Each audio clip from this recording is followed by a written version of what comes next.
he fit this role as well, like NGR for the flex. I think he fit this role perfectly. I will put me on the bench. Maybe same thing as Sheko. I learn how to play more passive, support role to try.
Welcome back to day 4 here, Rainbow Six Siege at the Esports World Cup, and I have managed to snag some of the rowdiest and craziest fans I can in Rainbow Six Siege. It is the Designada. Organizada. Guys, I'm gonna have to work on my Portuguese. It's not very good, but I've managed to scrounge together here so that I could not win. But I would like to show everyone at home exactly what's been going on in the stand. So can you tell all of the gang behind you to give us the loudest voice? Of course. Galera, 1, 2, 3 e...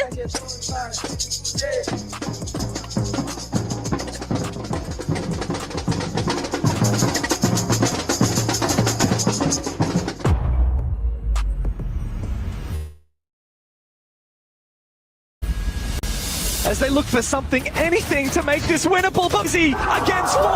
The APAC dream riding on their shoulders, but Weibo will fall apart. We did a lot of prep work, so we kind of knew what to expect. We actually have a very strong team bond. It's very nice to play with each other. Inside of Mask, Element to creep forward and find a kill and gets it down for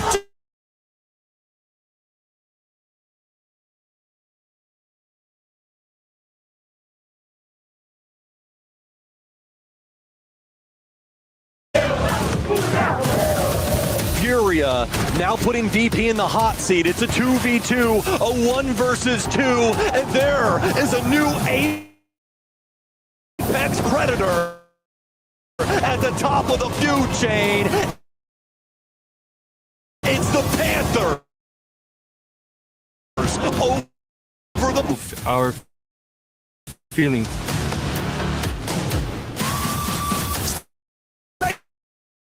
He's alive and it's a red time. Shopify, make sure he doesn't die. It's a calamity for Shopify.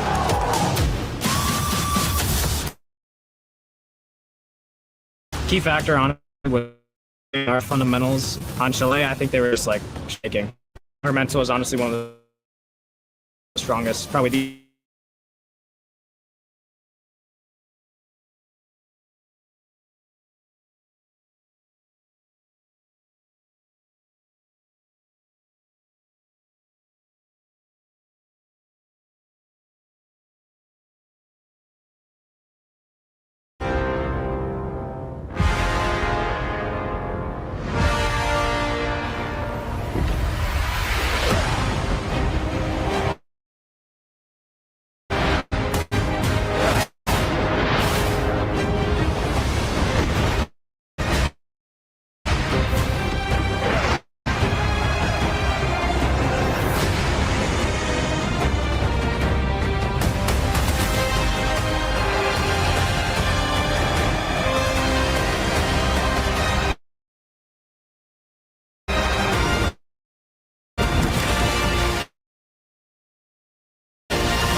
one step closer to greatness.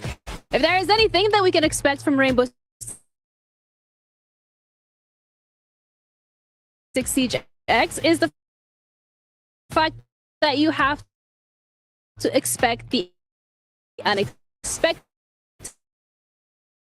Are basically knocked out already. I'm your host, Jeannie. Both of you, it's been everything up until this point, and it's only getting spicier. Honestly, looking at the semifinals, I'm so excited. It's teams that have been waiting for so long to grab their first international title. None of these teams will have won EWC in the past. It will be a new champion, and it's well deserved. And also 2 European teams in semifinals. I can be a proud man. I needed to say it. Yeah, you gotta put the EML pride up there. I'm like an import EML pride sort of nomadic, so I'm happy with whatever region wins. Okay, yeah. You're Switzerland. Yeah, I'm a bit of a Switzerland there. But, you know, APAC as well, I mean, they were knocked out yesterday when we were looking at Weibo, but they did put up quite a great performance. I think the game yesterday, they were just not what we expected to see from them, but still, I mean, we have to sing their praises as well. I was upset. Obviously, and visibly so as well, you saw me, because I knew what they were capable of and they didn't bring it on the day. And that's a really big thing in esports. I think a lot of players, coaches and whatnot, you know you're capable of it, and on the day you aren't able to perform, and that happens to everyone. So I think Weibo in the future will bring us more. And they were playing Secret. As a reminder, Secret, who completely battered W7M in a BO1, have looked absolutely flawless so far. And they even said it. They said, we lost to the champions of this event. They said it. They felt like they got completely outplayed, not because they didn't play to their level, but because Secret was just so good, which should in turn, I guess,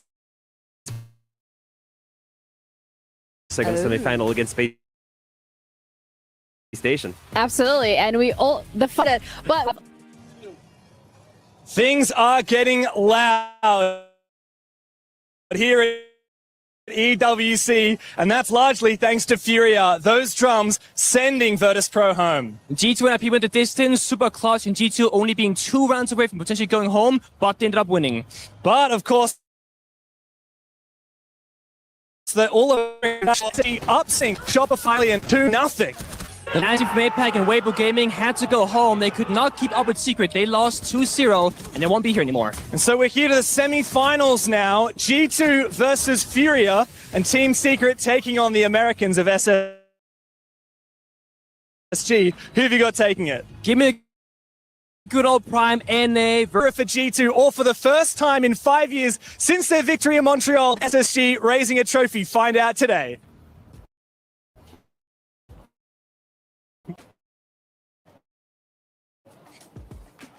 But I love that, you know, they're like, oh, we want EU against NA when it comes to the finals. I mean, I would love to hear both of your opinions. I think Furia, after a very rocky start, they do seem to be looking a lot more on point yesterday.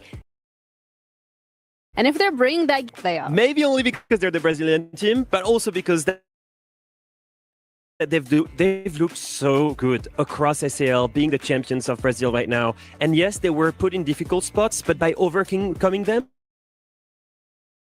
I think they've risen their level every single match. I think that right now it's going to be tough to see anyone else as a favorite.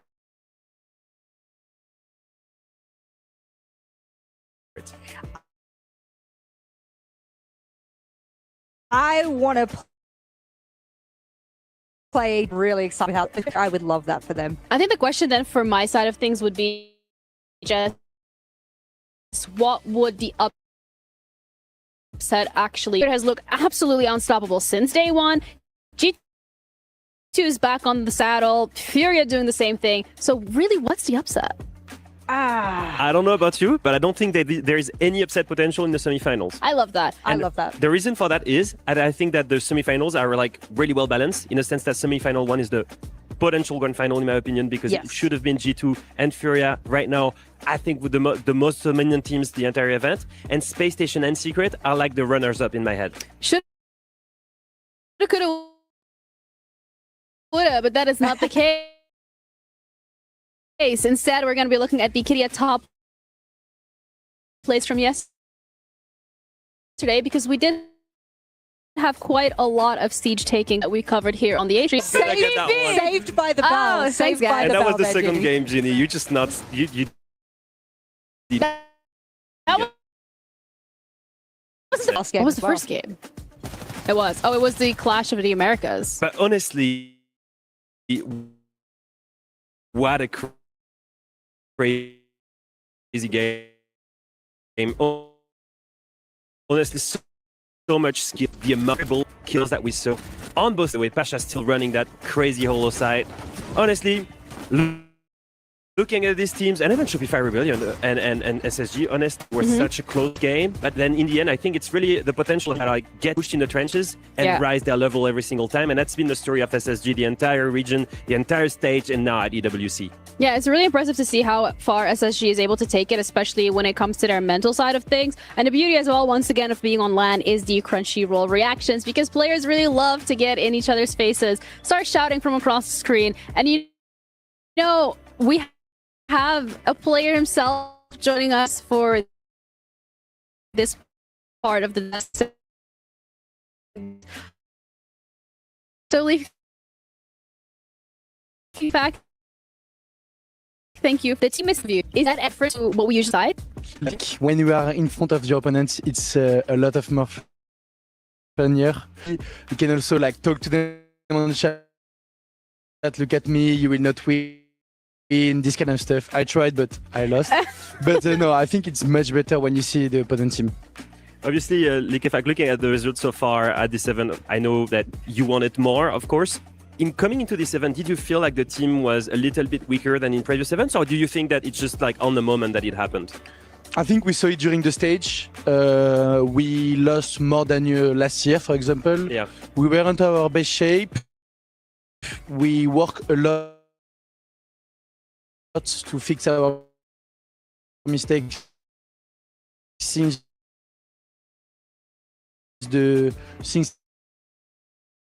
reloads. And yeah, no, we are clearly not on our best shape. We face a really good group. Today, it's every time we always need to warm up on the competition. Yeah, now it's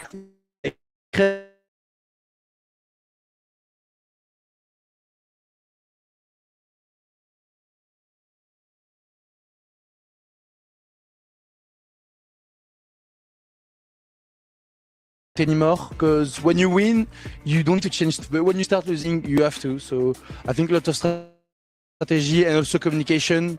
So yeah, mainly this.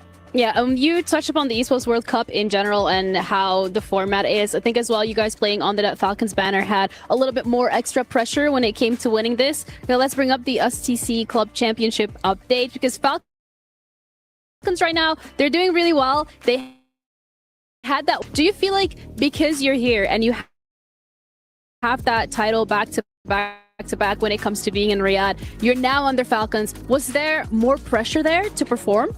I think, of course, there is more pressure because Falcon, this tournament for Falcon is the most important one.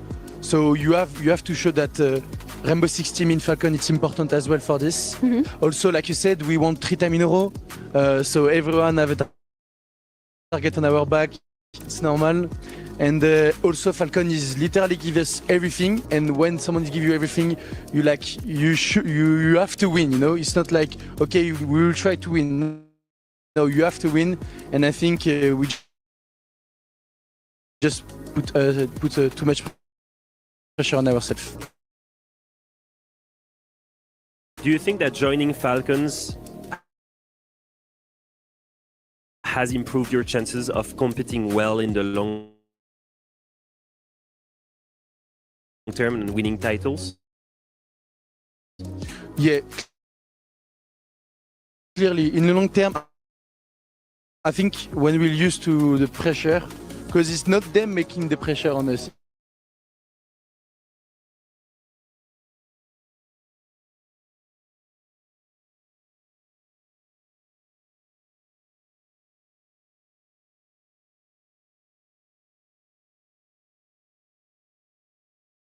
Are going to be able to take this title. You used to be up there. Yeah, you guys actually were in the favorites from like day one. Oh, Leah, that's I had to do dirty on that one. Man. Nah, don't accept. But we now only have 2 teams left, G2, Secret, Furia, and Falcons.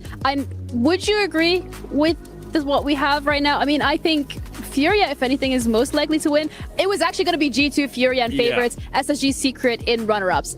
From the 4 remaining teams, who would you agree has most likely to chance to win? I think, like you said, for me, G2 in Furia. Yeah. It will be the final before the final. SSG are really good, and I think if Secret like Secret better than SSG. I think SSG are good. Okay, that's your hot take then for today. NA is worse than EU. And seeing like yesterday it was 3 European teams, like the most team in Europe. I was even surprised as you. No, Yeah, it was just the only ones missing were you guys, unfortunately. But who knows? Next year, maybe. Again, thank you so much for your time for the interview. Very insightful having a conversation. We're going to let you go and of what the hype's all about. Ladies and gentlemen, welcome back to the Boulevard. Today is a new day. It's semifinals day here at the Esports World Cup for Rainbow Six Siege X. Of course, our brand new space. Now look, there's no two ways around it. Furia are going to play versus G2. It's a match that we've all been looking forward to. Of course, it is our match of the day. The two teams have not played one another in a way that is on this level of competition for quite a while. And really, the biggest matchup was back at SI24. Nearly ever since then, there's been complete domination by Furia. The big question is, will the stomp and change for G2 be enough to break the backs of what is arguably the best team in the world at this moment? We're just going to have to see. And of course, on the other side, Secret play Space Station Gaming. Space Station, the most consistent NA team over the past year and a bit. And who's on the other side? It seems Secret, underdogs, dark hearted play. Watching them on the other side of the camera, I absolutely cannot wait for this day. Storylines, they're about to be shattered, and brand new stories going to be built for this next competitive season. Let's get into it.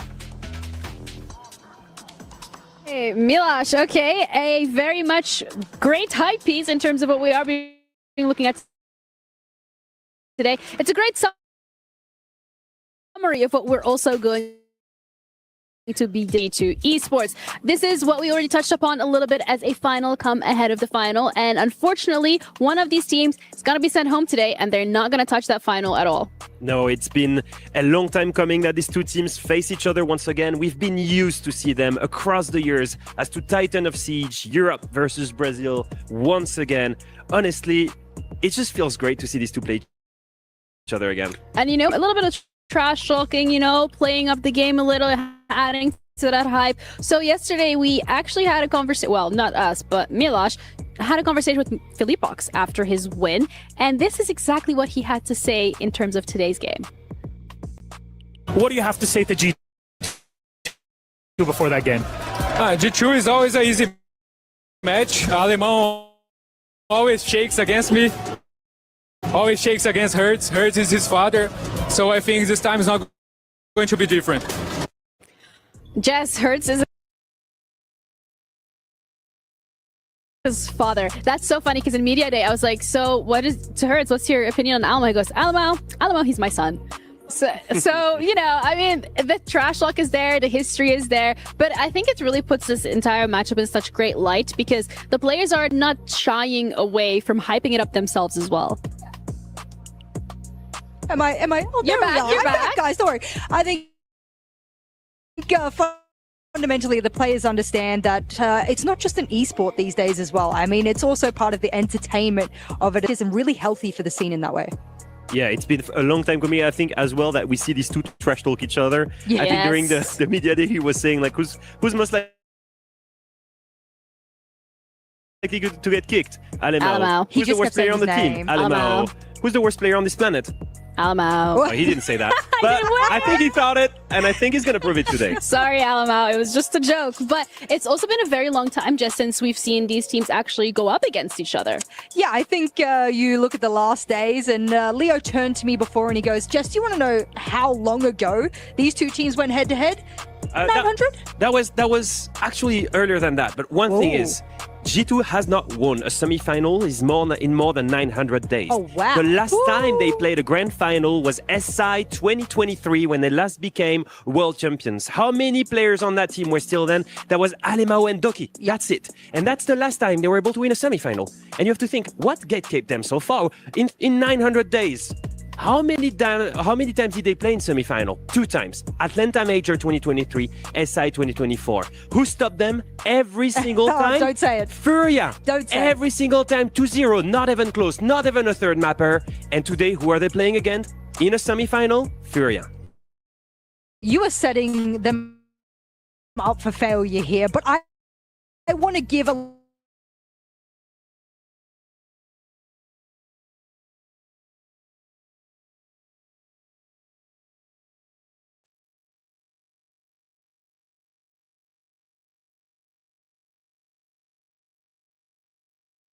Leo's put. It seems like a very bad day at the office here for G2 when you look at a graphic like that.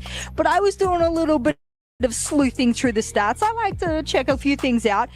51 maps that Furia played, and that's exactly how many it's been since they moved to Furia after their win. So it's been a couple of years since then. They won 103 of it, which is almost a 70% win rate. So they're used to winning their maps on a regular basis. And I thought, well, G2, why don't I check their last 151 maps? And you're right, the core back in the 151 maps was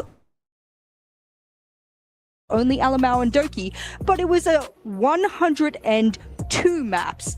They are almost identical in their winningness over the last 100. And you think about how imbalanced we felt about G2.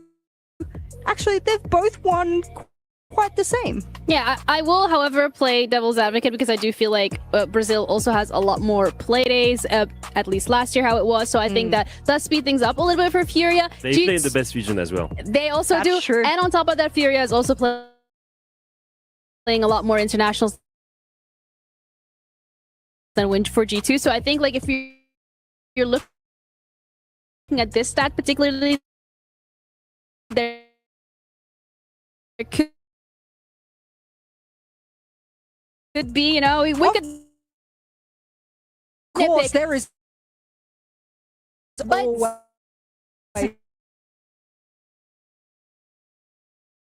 either way, when we're looking at G2 as well, this is just a roster that has made the changes.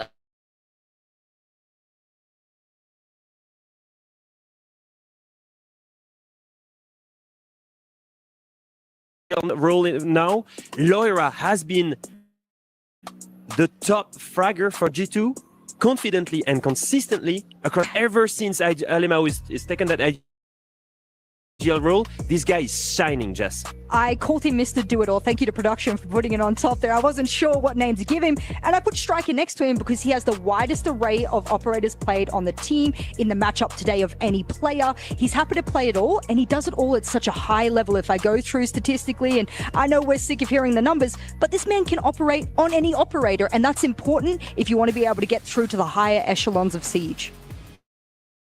Honestly, looking at this arrives, you look at them and you think, oh, that's just another super team, right? Well, I think that's changed. I think now we're looking at a real team. Oh, a real team. Alemao doing the pleasure of picking up that key ahead of their game against Furia, which could potentially be crushed, but let's see how they're feeling. You see G2 coming in here, and I'm going to let them pass, but I want to grab 1%. Might not look as hot as Gabe, but still, Stompin', first event, you're here, you make it to semifinals. How are you feeling with the team? I'm feeling amazing. Can't wait to play atmosphere in the team. I'm ready. That's all I can say is I'm ready. I can't wait to see some Stompin' action. Thank you very much. I'll let you go get ready. That's G2 getting ready for a huge matchup today. Again, not as hot as Gabe, but still, hopefully you got to hear a word from the man himself. Man of the hour, Stompin. And that is a huge matchup indeed, because it is going to be against Furia. And this is a team that we always praise for their individual skill, the ability to make magic happen, which very often lies in just that gun skill. But we've seen a lot from Furia in this event specifically, where there's a lot more other dynamics going on. They've added a lot of new layers. They've added a strategic depth. And let's take a quick example at that basement defense from Furia. And we're going to see them play heavily strategic. As you can see right now, that Goyo that's been popped in this round, still always that smoke in Hertz, by the way, the more aggressive player in the team. It's really weird to see him play that. He burned a whole 2 minutes there. As soon as he's killed, you're going to see the 3 Goyo shields here, the 3 Goyo that are on A-bomb side gate popped everywhere here. And that's going to burn another more 20 seconds. We went from 45 to 22 seconds left on the timer right now. And as we move on here, we're going to see the Tachenka deny the plant over there. As you can see right now, the plant is trying to go down, but always he cannot do anything. And actually, he will die from the same thing. 9 seconds left. He dies from the fire of the Tachenka. And as we continue, you think, no way they're going to die with something more. Well, they have yokai drones. The yokai drones is just witnessing all of this going to the plant here. First yokai drone goes in, and as you can see, boom, second one, and they win the round of time. That's just such a great example of Furia stepping up their utility game, this strategic game, and not relying only on gun skill. They've got so many layers to this team that make them championship worthy. Is a really strategically depth team, and I love that for them. And they're having to show that off today as well. And this matchup is they're no strangers to it. But the question is, are they a little nervous or not? There you have it. Furia now coming in, please, gentlemen. Feli. How are you doing now today? I'm good. You feel relaxed because, you know, I was just... I think they are faking it. You're gonna have drums also behind you. You're gonna have some attitude here. What are you bringing to the stage? Yeah, we have the crowd here cheering for us. Just like Brazil. For us. Great. Thank you very much. Feli, I'll leave you. Both of these rosters are just calling each other out. Why they're like, oh, you know, like, we're coming for your key tomorrow. Yeah, we look at these guys flashing on Twitter, and I just didn't expect anything else from these guys. What I will say though, I'm living for the Stompin Trash Talker era. We had to wait, 8 years of career for Shaiko to turn into a Trash Talker? Stompin? It took him 6 months. It's great to see him there. It's great to see his confidence grow. And for anyone that doesn't have the reference, in every event that I see JV, he calls everyone a bot. And now he says, another bot I need to beat. It's a confidence for players, especially when you're coming into your very first LAN event. And I want to shout out Stompin because he actually has the stats to back it up as well. Every single event he's played in, minimum 1.2 rating. That's not easy when you're a rookie. And I think there's a lot of people who are looking at this saying, he might have some substance to this shit talk, and I like it. Yeah, of course. I mean, I think as well, the fact that they're doing it before the game rather than after the game makes it just a lot more entertaining as well. I think it also really puts into perspective that this is not just like a matchup for both of these teams where they're like, oh yeah, we just have to beat these people and go to the finals. It's a little bit more perfect in each to reach a grand finals. And 2 times they could have went there. And once again, Furia denied that. That's my biggest worry here. is that right now we need them to perform. Yeah, and they have to do so as well, starting off with the map veto, because that is where everything begins. You need to make sure that you give yourself the best advantage to be able to hit the ground running, Jess. Oh, I love this map veto. I love this. Look at map number 1, Cafe for Furia. You look at the first ban as well. I know we don't talk about bans a lot. Getting rid of that Night Haven really quickly, getting rid of the border. We're seeing a very strategic, stylistic choice here from these teams. And I love what we're seeing here. Furia right now on an 8-win streak on Cafe. Absolutely crazy team on that map. 4 G2 picking layer. It used to be a 7-win streak during. Recently, I'm sure they will feel confident individual power in this game. Panthers against Samurais, EU versus Brazil, Legacy versus the Future. Which one will prevail today? That's the question that we all want answered, and we're ready for it right now.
Ladies and gentlemen, welcome back to the Amazon Arena. It is Siege X, and we continue on with this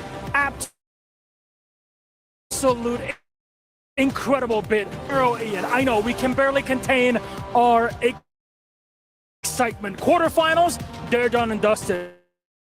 From now on, the trajectory is clear. You're in your game, you're in the final, and you are in the fight for $2 million, the biggest part of $2 million in our EWC trophy.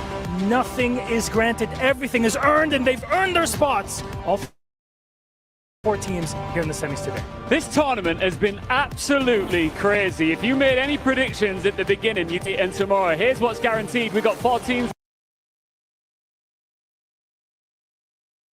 We've got 4 teams remaining from 3 different regions. Solid argument that there just might be.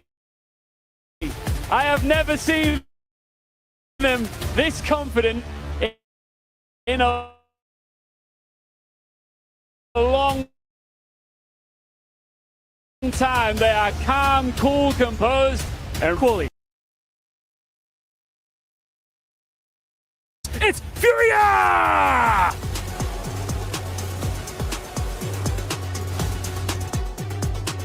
With cheers and sneers, they're welcomed once more on to our stage at the Esports World Cup.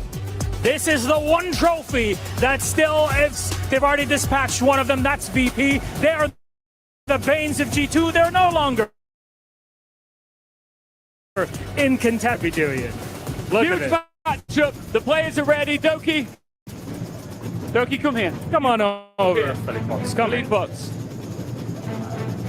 We're not going to be able to ignore the tremendous crowd support from Furia here. But Doki, final words to this man. I have nothing to say. We will do the talking in this server. Fairly sure. I don't care about Doki. I want to say to Alemão, I own him for a long time, and today is going to be the same as always. He's going to lose. He can't even hear you, so it's whatever. Well, we'll leave it to the server to speak. Gentlemen, thank you very much. Please, you may place your keys and take your seats for what is to be an matchup, a grand final in our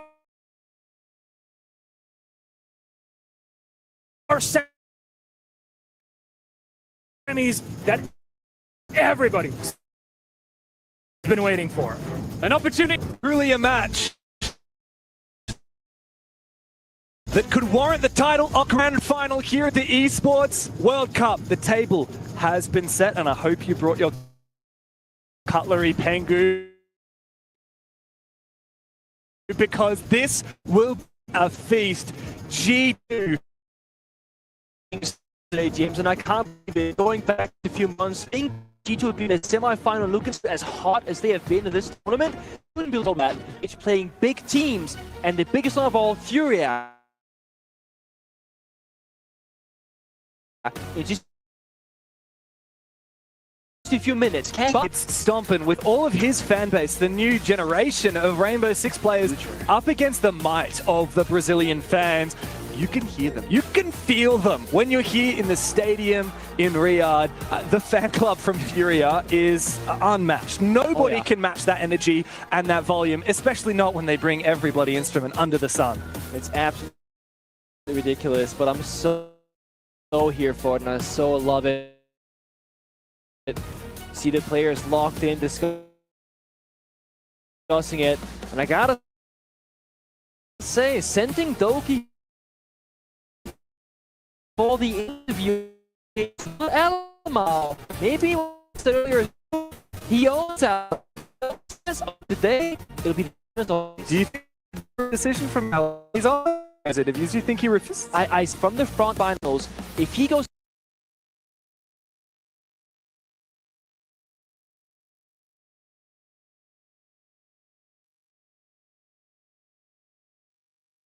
shaken, not leaving him.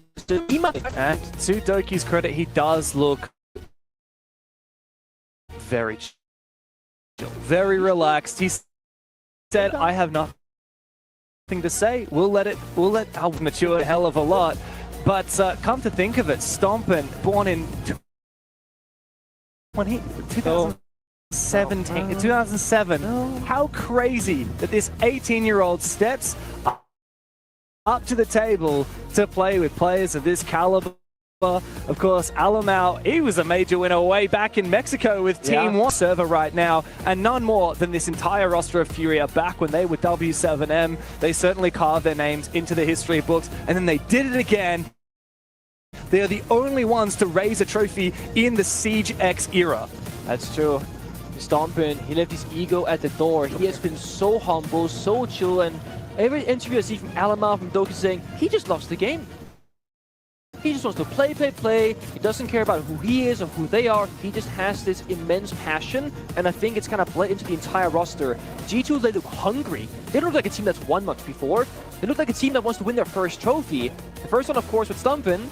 But the thing is, sometimes bringing a young, hungry player can change everyone around for the better. Yeah, very much. But of course, it is the Brazilian roster with their coach, Igor, standing behind them. Yes. He has been with them ever since the W7M days. And on the other side for G2, also a Brazilian coach. We have Ramalho, formerly of FaZe.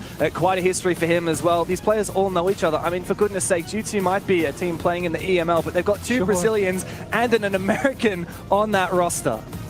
I mean, don't forget cameraman as well, right? Secondary support staff, so they even got some more legacy there. More people of old school base roster. I mean, fast to slow, and I think for this event in particular of EWC, G2 have been very strategically sound. Good operator bands, having a very clearly defined plan what they want to do every single round, and not just been a group of good mechanical players. They have great teamwork. And yet they also have so much variety in that playstyle. G2 are a team so unafraid to get aggressive, to go and get in the face of their opponent. We talk so hard. They're happy to have a round where they execute in that first minute. If they lose, doesn't matter two-way. But then here's the issue, because Furia, if there's one thing they are, it's a wall. They were the gatekeepers, the ultimate gatekeepers in the graphic from the desk earlier. They've stopped G2 twice before in semifinals, taken away the chance of a grand final, and mentally speaking, Furia, they're up there as the best in the game. They have played so many high-stakes matches. The comeback 2 years ago at SI up against FaZe. just surmounting round after round after round. You can never count them out. And it was at that event in Sao Paulo where Furia, as W7M, knocked G2 out of the tournament. It was the last time that these teams met in the server. It's crazy to think that G2 have not played Furia as Furia yet. This is the first time this organization for nearly 2 years now. Of course, for Fury, it's been quite a troublesome tournament. They were back from the brink, 1 round of elimination against Hyde, and everybody is saying that Furia could well be the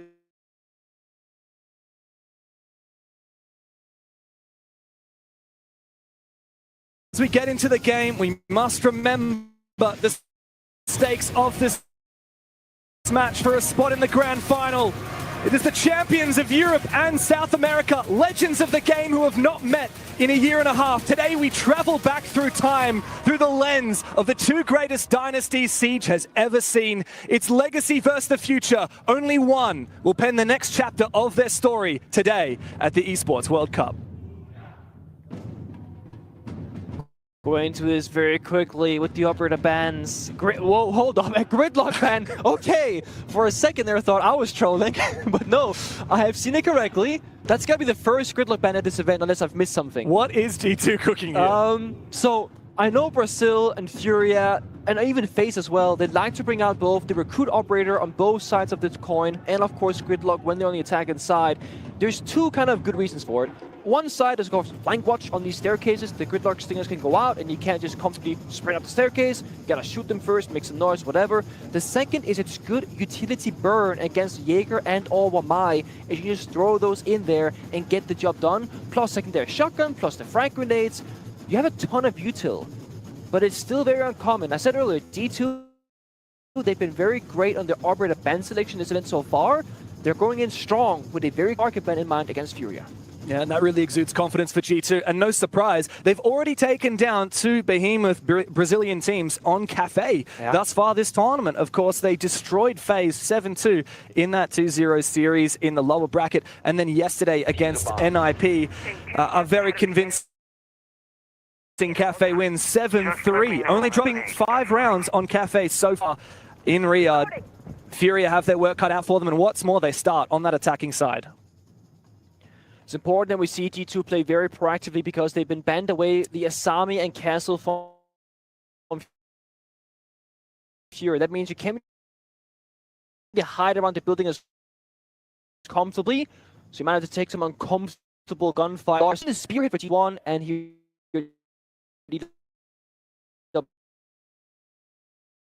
we see amongst these early engagements, right? Because Furia, on one hand, they've got the best entry player in the South American League, that is JV. On the flip side, G2 are actually one of the worst teams for opening kills. Actually, the kill rate. However, even when they do get that opening kill, they are the best team at EML at converting it. 83% of rounds where they find the opening kill, they win the round. So if G2 can start getting a little bit more entries here, that's going to turn everything on its head. Right now, playing sheltered roles, Stomp inside of 90 upstairs, Narrative denies lower the run out, but it still applies pressure because you have to respect it. That early opening kill in favor of G2, however, a very big trade from Furia. It's always essential to even up the numbers, and guess what? It's the prodigy of Stomp himself who is taken down. JV, he's a prime entry player, he finds one on the ace, and now he looks for a little bit more, but G2 are falling back, doesn't matter, Philippe Pox will cut down Doki. Loira low HP after that early engagement. Him and Blaz need to get a little bit desperate here. Such a communication from Furia. I mean, they're pushing upstairs, taking map control, and also saying, guys, cut the crosses. They're going to be falling back. Be ready for it. Now Furia is not going close left. Spotted him, and so he does he go? And Blaz has fallen. Oh, Loira's completely dead to rights as well. He tried to hide, and Furia says, you cannot hide from us. It's a dominant start here in the opening round on Cafe, the attack from Furia, finding its... See from the very beginning there, Asami and Castlebang come into effect. G2, they can run away, but there's no coverage. Every angle is open, they're vulnerable, and their forces keep rotating around instead. This right here, that broke the entire run over JB, walking on a white hole, taking the fall up there. Crosses, full control. If you give Furia space to work with, they're gonna take it very quickly. And Furia are so good at switching tack in the mid-round. As soon as they get that advantage, they're we're going to play really slow. Ooh. Look at how quickly JV got into the top floor. And look how quick that Herd said in that interview, saying, Alamau, he is my son.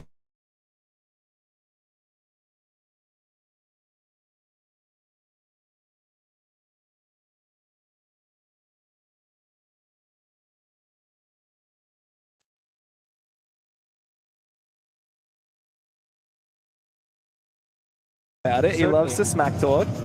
However, we don't see it quite so much against the Brazilian team. No, I think he's I think for his own mental sake, I think when you are actually being the IGL, the leader of your team, you might stray away from talking as much smack in the server because it might come back to bite you mentally speaking.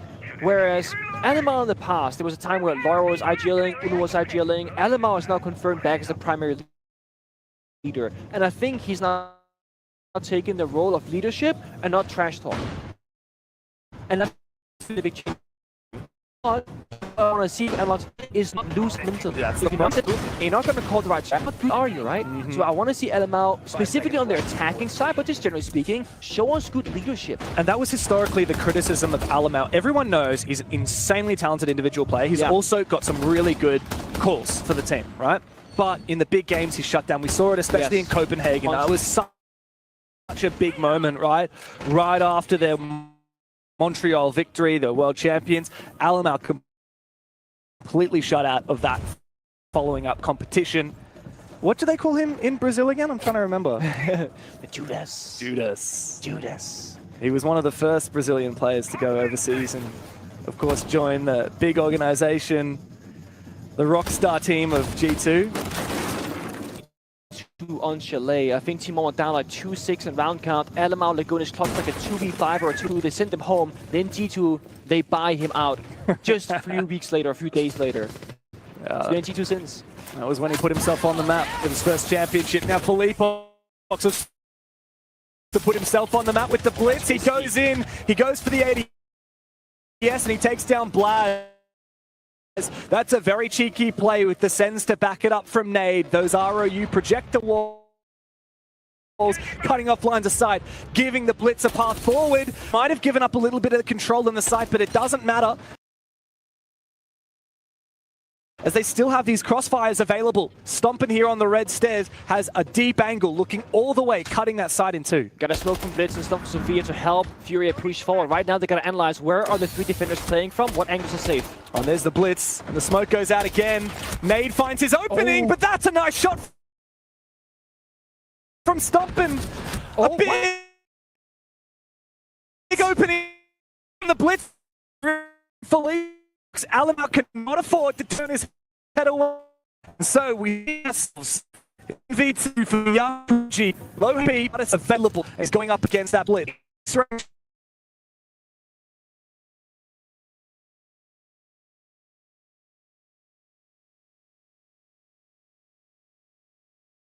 3K on the Blitz.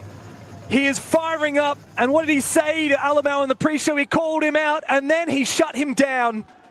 It's a great opening start here for Furia. 2-0 attacking on Cafe. You gotta look at how Blaz started early on the smoking setup prep, right? When he saw the Blitz, he was out of there. He was turning his back, running away, despite not being blinded by the Blitz flashbang.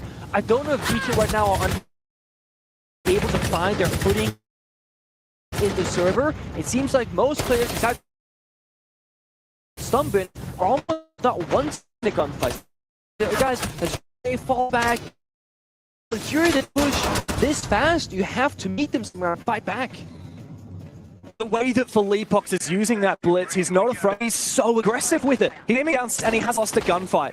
Not even in all of those engagements, he actually successfully blew the opponent. He was ballsy and happy to take it, seething with confidence. No hesitation. I think that's what I saw from Blast. Saying, oh, it's gonna run. That second here, it's gonna just maker in some of these situations. I think to this is very quickly.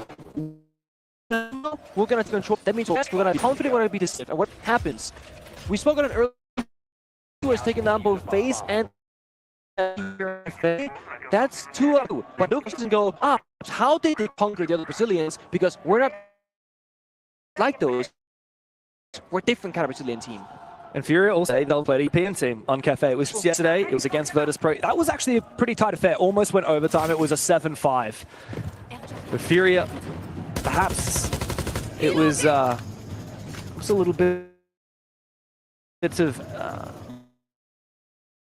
I don't know, hubris maybe from G2 to go and expect Cafe is going to be just as easy as it was the other Brazilians. Furia You're feeling good. You're feeling good. Oh well, that's the G2 way, isn't it? All vibes, passion.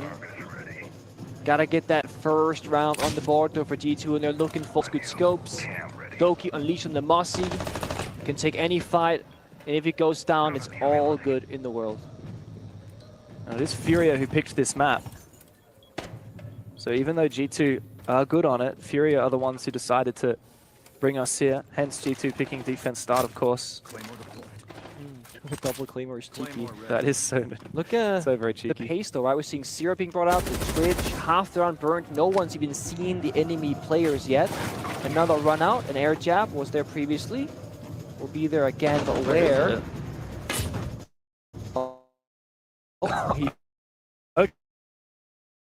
Okay. Found it somehow. Well, it seemingly doesn't matter because there's been a lot of action going to the worst for as Hertz has also found his. And now we need the two Brazilians from G2 to step up against the might of Furia, who have, of course, slowed it down. This is what they do. When they have that numbers advantage, they say, guys, we got a whole minute. Gains fast, slow, and then you can see G2. They're not sure what's going to happen. Are they going to go? Are they going to wait? Are they baiting us? They're in their heads right now. Pell, JV, favored in that gunfight, but Loic doesn't care. This is a gnarly angle. But he might have missed the timing, and Hertz shuts him on down. Almost a second kill. Hertz backs in again. Every round, this man stands up. He is getting into G2's head, who have not yet found a round. Most players have found a kill. Supporters of G2, they recognize this. I believe they called a tactical timeout after Arbiter ban phase. It's time for G2 to fix struggles. And again, they can't hide. They're open, not played.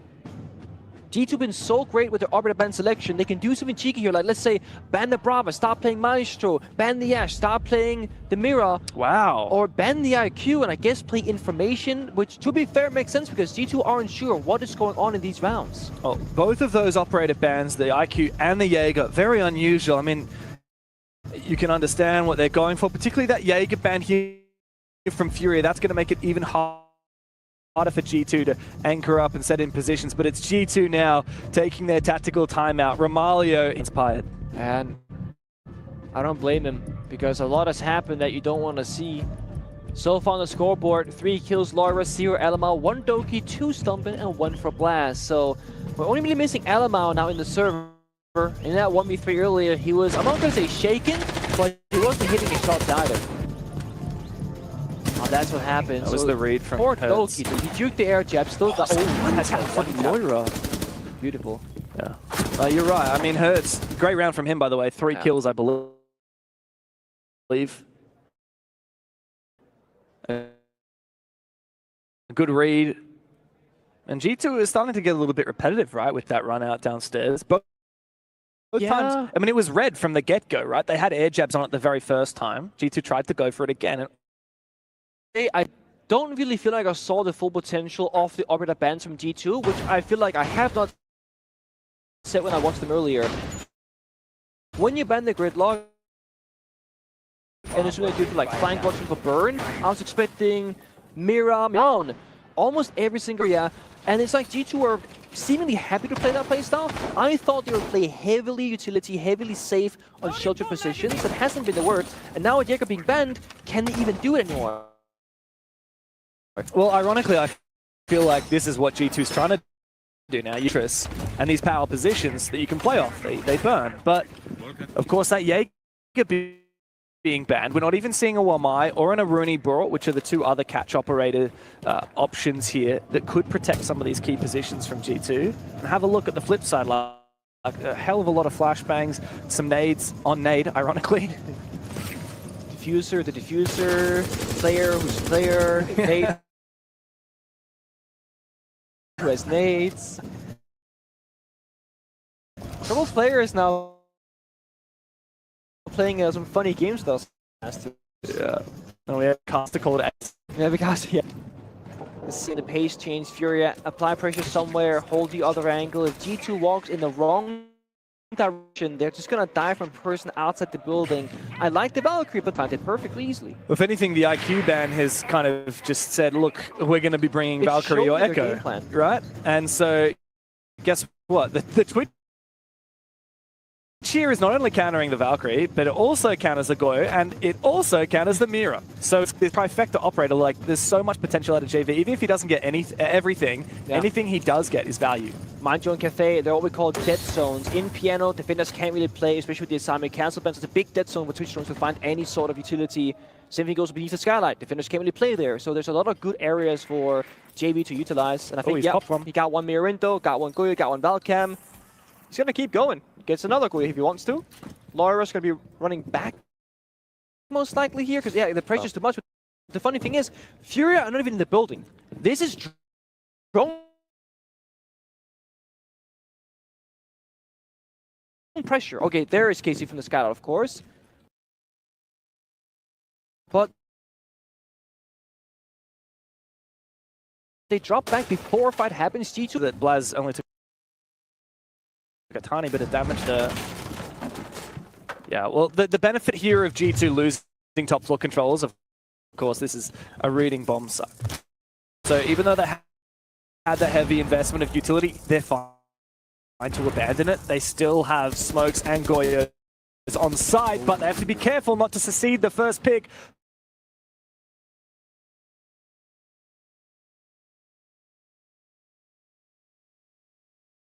I don't think time is on their side.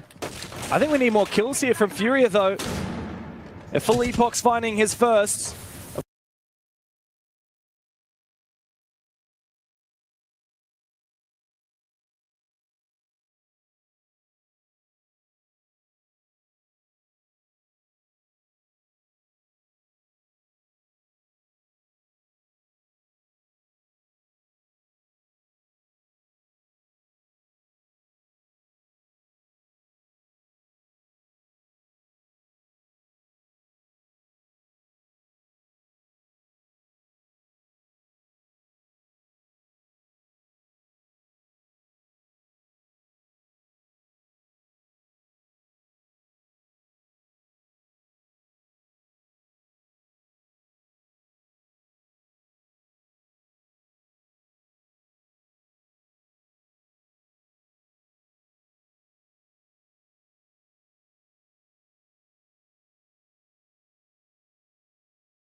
Should have had 1 point of health. Any toxic bait, any straight bullets, any wall bangs, he will go down. Yet, the cover is perfect. Adamau, you saw him on that white staircase, shotgun in hand. He was gonna go for that final toxic bait, but right before he goes for it, action happens to the server, he looks away, and then it caught off a white staircase. And it was so beautiful from Furia. Oh, they are so energized today. They are hungry for another grand final. Man, it was quite a drought for this Furia roster after a whole year in 2023 into the 2024 SI, where they were indisputably the best team in the world. They won everything. Everyone was saying this is a new dynasty. Could this even be better than what the old G2 accomplished back in your heyday? And then nothing for 12 months. Nothing at all, making it to the grand final of SI at Boston, but losing to FaZe. And then finally, as Siege X dawns, they win the opening tournament in their home country of Rio, the Reload kickoff event. They won that, and they're hungry for more here at EWC. The only thing that they themselves have never won. The Spawn Peak. Really big praise here to Laura to go for that play. I mean, if he dies, that's, could be statistically the round going, out for G2, but they keep the aggression up. Laura with a second as well. This guy has been single-handedly won so many rounds, even games with his team. Finally showing up to that perfect form. It took, 4 rounds of losing to get there, but those 2 kills, this should ensure G2 like a 95% win rate. There's this tournament from many teams, and unfortunately Furia was one of them in that W7M game. Man, how many times do we see Palu get a 1v2 or 1v3? Too many. Yeah, Furia are looking like quite a different story since then, but G2 on the flip side, I don't think they're going to let this one slide. I think they will lock this in, and I think it will be pretty confident. Just gotta have the discipline, have the crossfires, don't get overzealous. Mr. Elamau on the bar. Said he's one swing. Let's keep it at that. Furia, what impressed me so much in that previous round is like their ability to just make something out of nothing. Well, that they have done. And the fire coming out as well to force Alamau back. Funnily enough, Nade's sledgehammer on his back that he earned in Sao Paulo, actually revealing himself a little bit. It doesn't net a kill for Alamau. The Grim Bees go out. Furia know that there's a player here in Closet. Into sight available with so much time left on the board, and Furia have brought the numbers back even. No diffuser though, it's upstairs, gotta pick that bottom red, so it's kind of a 2v2 effectively in the server. Elamau though brings them back in their favor, then dash shortly after. Now in a 2v2 with Stumpin at the back. How do they cross over to Brown Stairs? I mean, in theory, this is very doable, but of course, Felipox is going to have to cross Stompin's line of sight, who has just held his ground inside of the Closet. It doesn't look like Furia are going for that diffuser, and Nade has fallen. Stompin spotted. Felipox needs to isolate these kills. He's bot Stompin again, damage dealt, but no kill as of yet. Board. Entire bottom floor, and when his time was needed, he shows up, damages the crossfire, and gets that final kill. It looks there for a second. Great push there from Elamau, not being scared to make that play. Goes for a second, we've seen the kill feed. Doesn't find it though. But again, Furia at this round to almost a 1v1.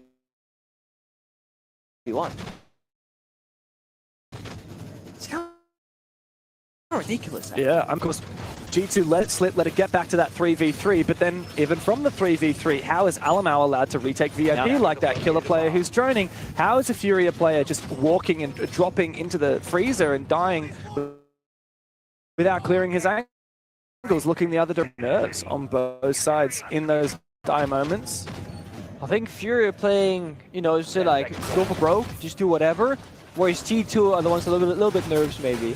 Yeah, but they're also a little bit cheeky, aren't they? Yeah, and I think G2 they have to be a bit cheeky. They gotta be a little bit disrespectful. They gotta be a little bit silly sometimes. Worked for Laura last round. Exactly, and I think it is their biggest strength. And I think if anything, we haven't seen enough of it. They've been, I don't know, kind of controlled by Fury a bit in some of these rounds.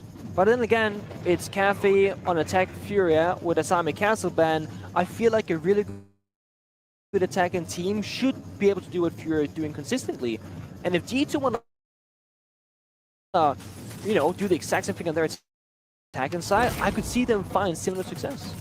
And G2 are the best attacking team in Europe with a 60% attack win rate. That's good. Ended at a 1-5 for them. Oh, here's a big spawn pick opportunity. This engagement is going to have to get out of dodge, though, with that impact going out. Loira was just scaring him off. But now, G2 know that there is a Ying on the board.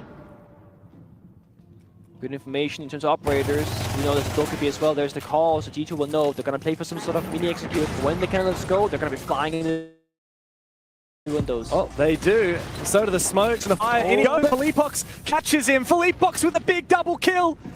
Might be able to even the up for G2. And Philippox, while he tries, cannot go hunting for it. Diffuser needs to be reclaimed here, but look at this aggressive play from JV. He is traded back by Doki again.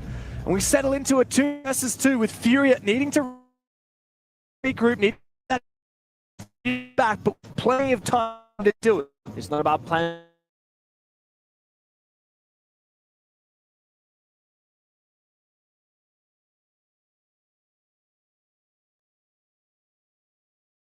You're effectively 1 versus 2 in that position. They know they have to go hunting. They're gonna find one player from G2, either Blaz or Doki. Then they can go for a plant. Or the Fury Classic of just go kill, kill, kill.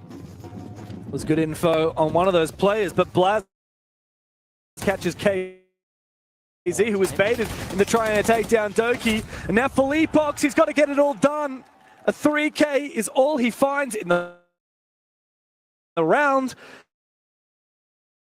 And he is taken down. G2 find their second as the first half sunsets. Furia are still in. Could be a castle, could be a mirror, could be anything else. But the goal here often on Cafe for pro teams, it will be to make it unfun to be on defense. Be those long lines of sights from the rappels on the top floor, just destroying you. And there it is, Asami plus Castle doing the same as Furia. Furia themselves to take away the Monty, the #1 kind of leadership operator for LMAO to be the best captain he can possibly be. Then the Grim for information and execute denial.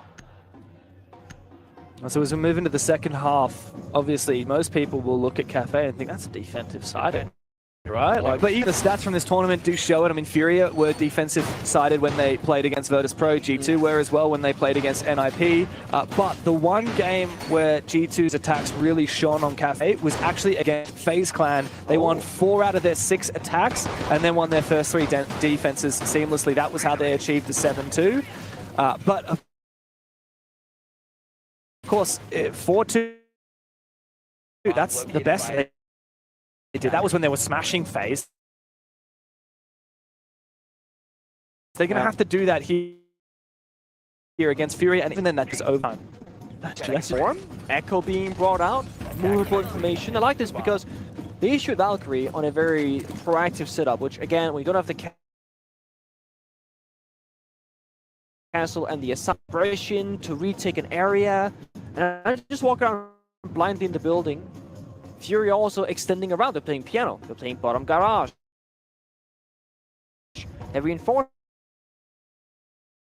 downstairs and reading library below the bomb side. So they're playing all the across the entire building. They're gonna play fields. Where is attacking? That we can counter. These corners.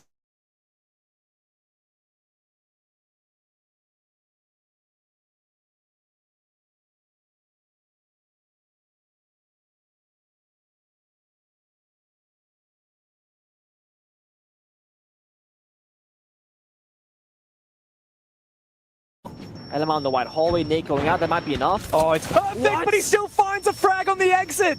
Doki absolutely destroyed, and Deimos taken down. Meanwhile, Blaz has somehow hit the deck. And Furia are so tempted to go for it. Yeah, risky revive. Very risky. Philippox, I think he goes for it, he's heard the rappel. Is he going to go for the jump out? Of course, he's going to have to hit fire. If he does go for it, he doesn't risk it. Smart man. Jump back, get a double, round is one. If you lose, if you die, however, without getting that kill, then you and your team, they will lose instead. It does mean G2 burns time. Gotta hit the reset button right now, get back into their proper positions. Blast low on HP, but they do have a spare Camps of Fire in pocket still. Fire Sprint as well on the Nomad of Stompin. So plenty of util for G2 to go for any sort of execute. A lot of options here for G2, and they've got the numbers as well. Yeah. 1 minute, those drones left.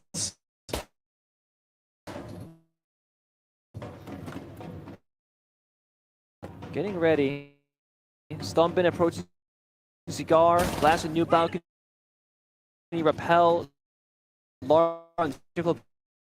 Yeah. Try and get pixel control here. If they get full piano control, then they can get those long line of sight in their favor. 40 seconds to pixel. 30 seconds remain. Oh, okay. Back. Blaz in a 1v2. Low HP, no diffuser to speak of. Into the crossfire he goes. The way that G2 are running full, they could hit go button 5-10 seconds earlier, but they wanted to be perfect. That final player, Lyra, to go in the correct window repel before they're getting aggressive inside of Cigar. And that's where they found the timing here. For KC, I'm gonna swing up. Then they had the red ping from the Yokai drone as well. Perfect information. Furia, they just find the perfect second to swing together. And they all commit to it. No one sits back watching them. They're all getting active, pushing W on their keyboard and going forward into G2's attack.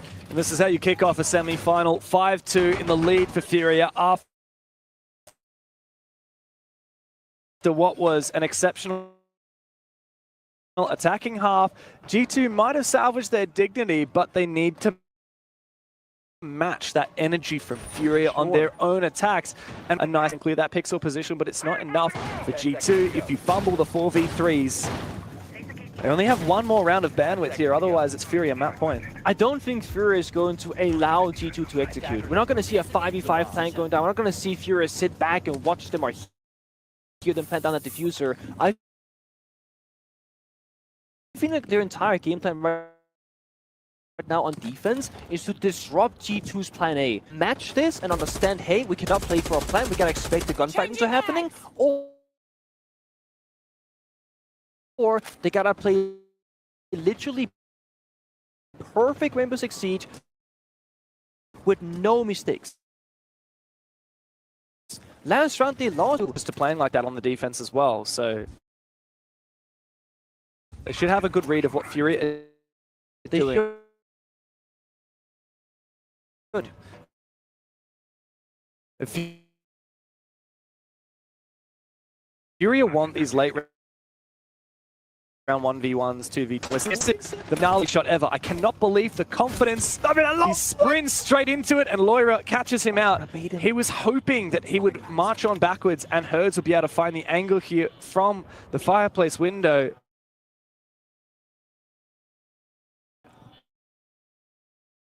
A shield, Felibox falls. Hurts the sole player upstairs. Wall bang by Lost Pistol as well. That is ego from Alamal. He calls him a bot. Furia have 2 players left and now there's no choice but to get aggressive. So G2 with the minute and a half in the tank, they can sit back, relax, wait for the aggression to come and start detonating those fuse cluster charges on the bomb site.